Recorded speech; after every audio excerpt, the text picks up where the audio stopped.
I is equal to delta P, that is P final minus P initial. ठीक है, तो ये कितने के बराबर हो जाएगा, m into final velocity. Final velocity कौन सा होगा, v2 होगा, क्लियर। और इनिशियल वेलोसिटी कौन सा होगा, v1 होगा, क्योंकि पहले ऊपर से आया और आपके ग्राउंड से टकराया, उस समय क्या वेलोसिटी इनिशियल होगा, और टक्कर के बाद जो ऊपर उठ रहा है वो आपका वेलोसिटी फाइनल होगा।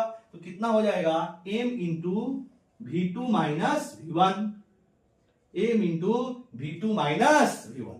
अब देखिएगा यहां पर भी साइन का लोचा है, क्या है, मान लीजिए अगर आप ऊपर वाले डायरेक्शन को, यानी कि जो वेलोसिटी का अपवर्ड डायरेक्शन है, अगर उसको हम पॉजिटिव लेते हैं तो डाउनवर्ड डायरेक्शन क्या हो जाएगा, निगेटिव हो जाएगा। ठीक है, तो ये चीज भी यहां ध्यान देना है। तो अगर हम लोग v2 को पॉजिटिव लें, v2 को क्या ले, पॉजिटिव ले यहां पर, तो ये v1 क्या हो जाएगा, निगेटिव हो जाएगा। नहीं तो वैल्यू रखिएगा, अगर m की वैल्यू दिया है क्वेश्चन में कितना 0.5, तो यहां m की जगह पे 0.5 इंटू v2 की वैल्यू कितना आया है, v2 इज इक्वल टू आ गया है 14, तो 14 माइनस, और v1 की वैल्यू कितनी है, v1 की वैल्यू है आपका 28, तो क्या लिखेंगे, माइनस ऑफ माइनस 28।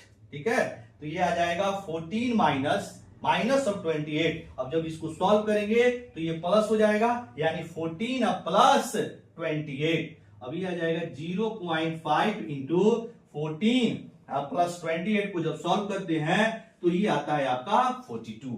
अब 42 को जब 0.5 से मल्टीप्लाई करेंगे, 0.5 से मल्टीप्लाई करेंगे तो ये आ जाएगा आपका 21। और इंपल्स है, और जितने भी आपका यूनिट है सब एसआई यूनिट में है, तो इंपल्स का एसआई यूनिट क्या हो जाएगा, न्यूटन सेकेंड। यानी कि जब भी आप 40 सेंटीमीटर की ऊंचाई से अगर 0.5 केजी के ऑब्जेक्ट को छोड़ेंगे, तो जैसे वह ग्राउंड के साथ कोलाइड करेगा, कोलाइड के बाद अगर वह 10 मीटर की ऊंचाई तक जाता है तो ये कितना इंपल्स प्रोड्यूस करेगा ग्राउंड पर, तो ये 21 न्यूटन पर सेकेंड की इंपल्स इंपार्ट करेगा।